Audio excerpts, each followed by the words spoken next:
주님께서 여러분과 함께 또한 사제의 영과 함께 요한이 전한 거룩한 복음입니다. 주님 영광 받으소서. 그날 곧 주간 첫날 저녁이 되자 제자들은 유다인들이 두려워 문을 모두 잠가 놓고 있었다. 그런데 예수님께서 오시어 가운데에 서시며 평화가 너희와 함께 하고 그들에게 말씀하셨다. 이렇게 말씀하시고 나서 당신의 두 손과 옆구리를 그들에게 보여주셨다. 제자들은 주님을 뵙고 기뻐하였다. 예수님께서 다시 그들에게 이르셨다. 평화가 너희와 함께, 아버지께서 나를 보내신 것처럼 나도 너희를 보낸다. 이렇게 이르시고 나서 그들에게 숨을 불어 넣으며 말씀하셨다.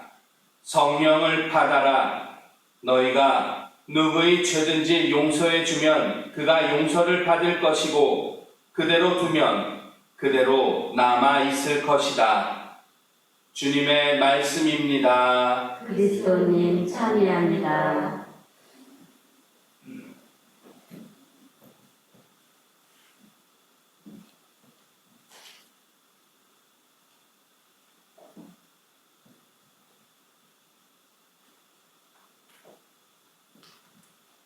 오늘 복음은 순환당하시고 십자가에 못 박혀 돌아가신 후 묻히신 다음 사흘 만에 부활하신 예수님께서 제자들에게 첫 번째로 나타나신 걸 이야기하고 있습니다.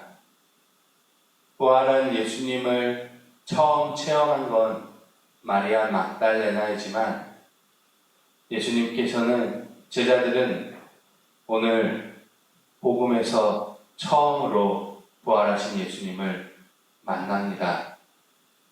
그리고 부활하신 예수님께서 제자들에게 두 가지를 건네주시는데 하나는 평화의 인사이고 다른 하나는 성령이십니다.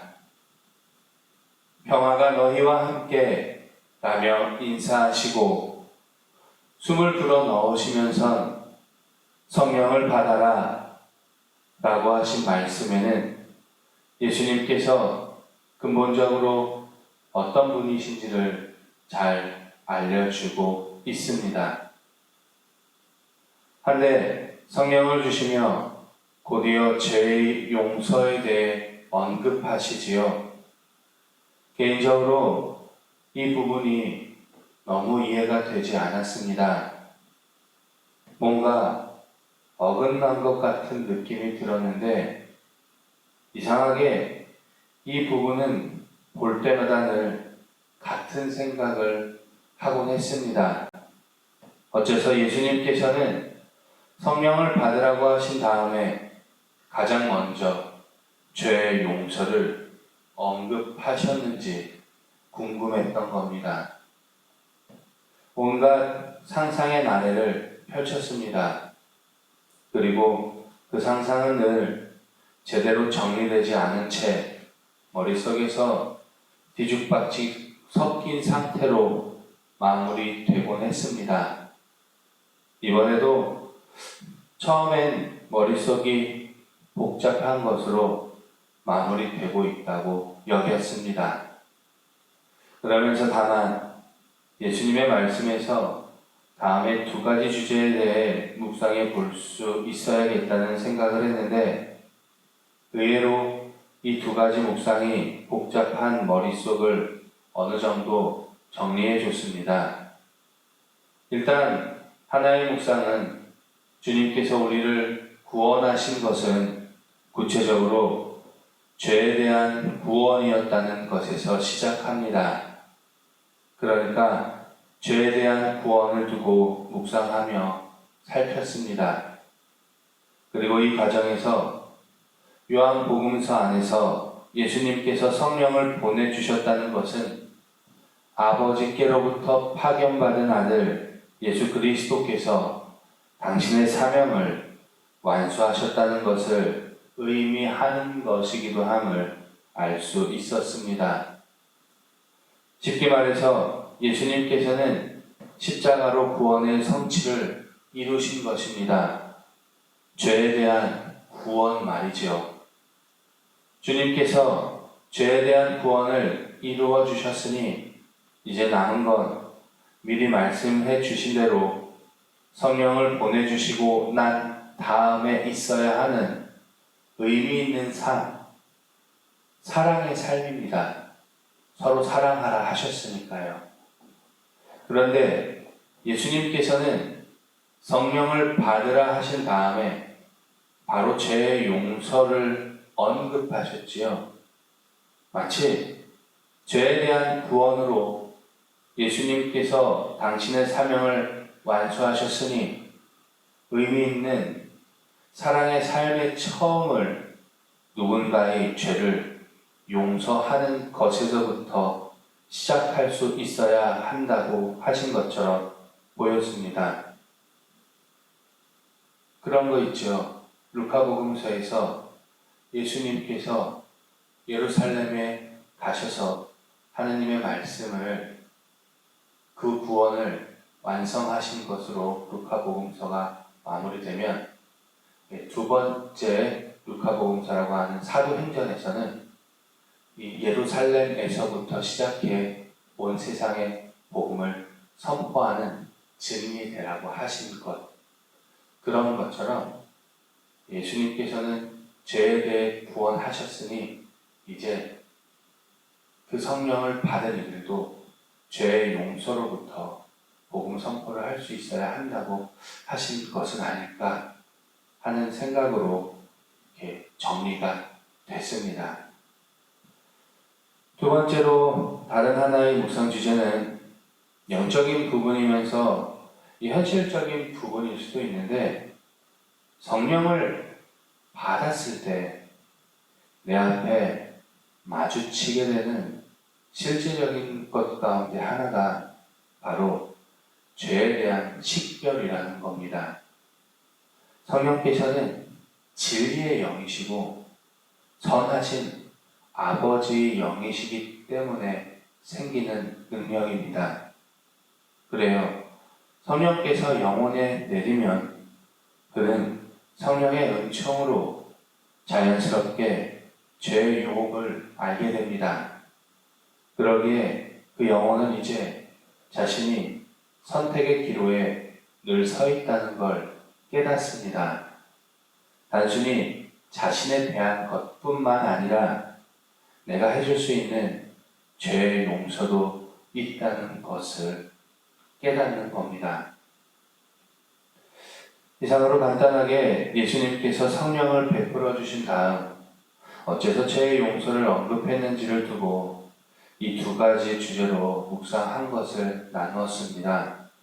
하나는 성령을 받은 뒤의 삶이 어디에서부터 시작해야, 그 사람의 삶이 어디에서부터 시작되어야 하는지에 대한 묵상으로, 다른 하나는 성령께서 내려오시면 실제로 그 영혼은 죄의 유혹이 있음을 깨닫고 또 죄의 용서의 길도 열려 있다는 것을 묵상했습니다. 그런데 이것은 전부 예수 그리스도께서 성령을 베풀어 주셨기 때문에 이루어질 수 있는 것이었습니다. 만약 예수 그리스도께서, 예수님께서 성령을 베풀어 주시지 않았다면 의미 있는 사랑의 삶의 시작도 죄의 용서의 길도 없었을 것입니다. 그러한 의미에서 성령을 베풀어 주신 주님께 감사와 찬미를 드립니다. 아멘. 아무튼 특별히 오늘 우리는 성령 강림 대축일을 맞이해 보내게 됐습니다. 이날은 예수님께서 약속하신 대로 성령께서 사도들에게 내린 사건을 기념하는 날입니다. 이를 잘 표현한 것이 오늘 제1독서인데요. 여기서 성령을 받은 사도들은 성령으로 가득 차 성령께서 표현의 능력을 주시는 대로 다른 언어로 말하기 시작했다고 전하고 있습니다. 그리고 이제 우리는 사도들에게 내린 그 성령이 우리에게 내리기를 청하며 기도합니다. 성령의 은사를 청하며 성령께서 우리를 일깨워 주시기를 바라는 것입니다. 그러므로 우리 신앙인은 오늘 성령의 은사를 청하며 또한 성령의 열매를 맺어 나갈 수 있도록 다짐해야 합니다. 그렇게 하여 성령을 따르는 삶을 살아갈 수 있어야 하는 것입니다. 그러니 교우님들께서는 주님께 성령의 은사와 그 열매를 갈망하며 청하도록 하십시오. 이왕이면 복음에 예수님께서 베풀어 주신 성령께서 내려오시어 그 삶 안에 놓인 죄의 유혹을 견뎌내고 오히려 용서하여 의미 있는 사랑의 삶으로 거듭나는 것이면 좋겠습니다. 아무쪼록 힘내십시오. 모두 성령을 받으십시오. 부디 교우님들께서 걷는 신앙의 여정이 성령으로 주님과 일치하여 은사를 일깨우고 열매를 풍성히 맺어 나가는 것이 되기를 예수 그리스도의 이름으로 청하며 기도드립니다. 아멘.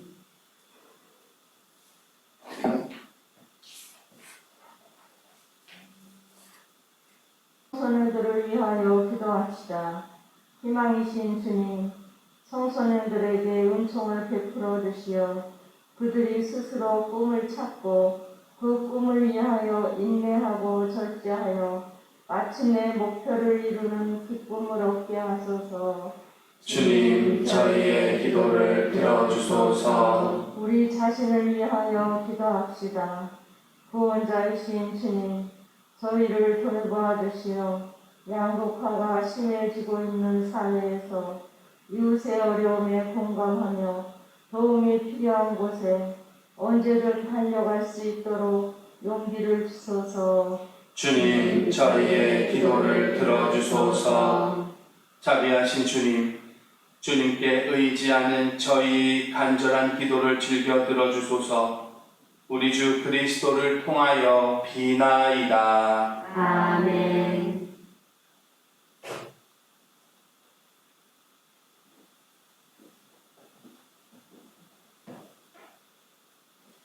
지금부터 성찬절례가 시작됩니다.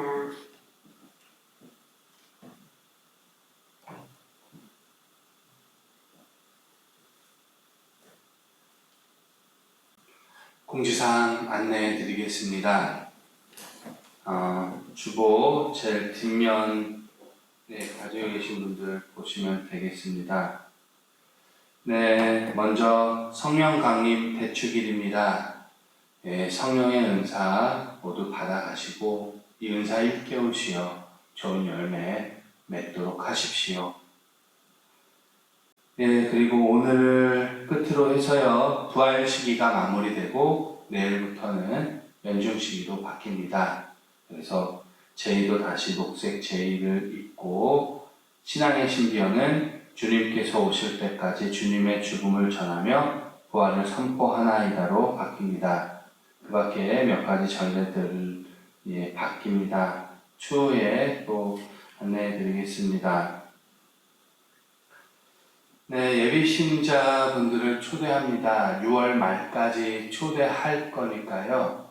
주변에 신자가 되기 위해서 준비하고 계신 후보자분들 있으면은 데리고 나오셔서 입기 예식 7월 초에 할 거니까요. 인도해 주시면 되겠습니다. 지금 코로나 바이러스 19가 재확산, 이 계양지구에 재확산됨으로써 미사가 잠정적으로 공동체 미사가 중단되고 지금처럼 개별적으로 하는 유튜브 미사로 봉사자 몇몇 분들과 함께 봉헌하고 있습니다. 6월 5일까지는 이렇게 할 거고요. 그 후에 추후 상황을 봐서 연장할지 다시 공동체 미사로 전환할지 정해서 알려드리도록 하겠습니다. 성경 필사 계속 하시는 분들 해주시면 됩니다. 성경 필사는 기도나 마찬가지니까요. 필사를 함으로써 말씀을 내면에 잘 심도록 하십시오. 6월달 구간장 원래교육 병자영성체 얻겠습니다. 특별한 사항이 없이 6월 6일부터 미사가 재개되면 2월 6일은 첫 번째 토요일이라서요. 복되신 동정 마리아 신신미사로 봉헌되겠습니다. 교무금, 건축금, 건축헌금, 감사헌금 등 본당 계좌 이체로 이렇게 보내주시든지 아니면 성당에 방문하셔서 내주시면 좋겠습니다. 이럴 때 이렇게 조금씩 내주시면 정말 본당 재정에 커다란 도움이 됩니다. 나머지 사항은 주보들 참조해 주시면 되겠습니다. 한 주간 평안히 보내시고 성령의 은사 가득 받으시고요. 코로나 바이러스 19 조심하시기 바랍니다.